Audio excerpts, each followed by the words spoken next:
Hey, what's up, YouTube? My name is CoolStoryBrobat, and this is Narrated Showdown battle number 108. This was on the RU ladder during the previous suspect test. This is the recent suspect test, the one where they were suspecting Pangoro and Moltres. And unfortunately, I wasn't able to pass that suspect test. It ended sooner than I thought I was. And the last day I played it, I was already doing bad, so I kind of stopped early because I started losing. And, yeah, it was kind of unfortunate. But anyway, this team I'm using here, it was the same one I used in my RUPS live, the most recent one I did in RU, except I have a Basculin over my Feraligatr. And Basculin, I was impressed with this thing, I swear. In case you don't know the team, it's offensive Life Orb Excelgor, Choice Band Basculin, Scarf Rotom-Cut, Standard Stealth Rock Rhyperior, Life Orb Hitmonlee with Rapid Spin, and defensive Lunar Dance Cresselia. Now this guy's team here, it looks like it's supposed to be some type of hyper offensive setup, like lead Omastar. And, you know, I mean, he's got, like, Sigilif, I guess. That's offensive. Tyrantrum, Chinchino. Those look pretty offensive. I'm not sure about Banette, and I'm not sure why Gastrodon is chosen here.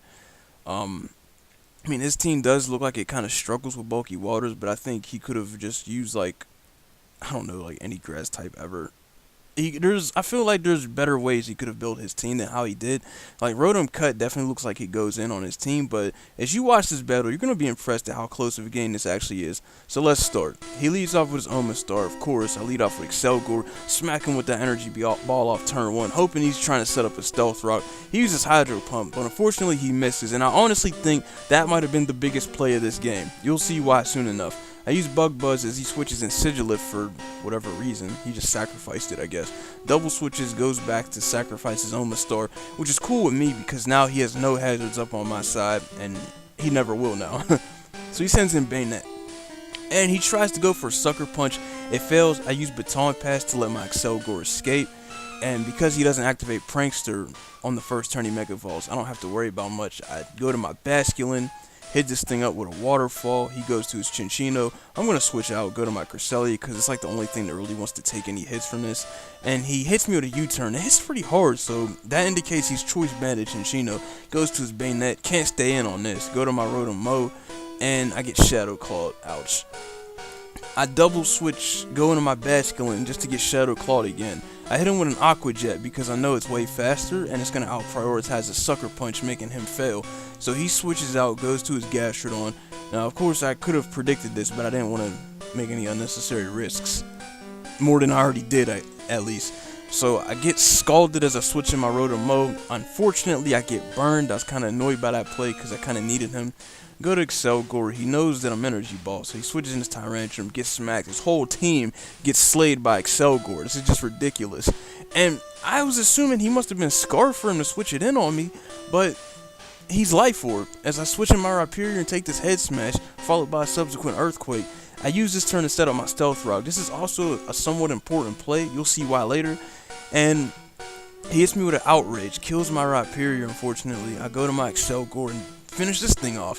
Like, that's why I said that first turn was such a big play, because I don't know if Hydro Pump would have one-shot at me, but it would have made Excelgor a whole lot easier for his team to deal with. He sends in his Banette, and he hits me with a Thunder Wave, which just threw my whole game off.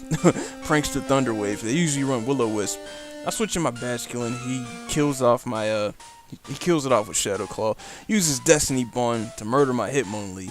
And I'm actually kind of annoyed now because I needed that to deal with the rest of his team. Like, honestly. So I send in my Cresselia on his Gastrodon, and I Moonblast him, you know. But like I said, I am Lunar Dance Cresselia, so this is like the one chance I have to pretty much get back in the game. Because if I wasn't, I would be screwed.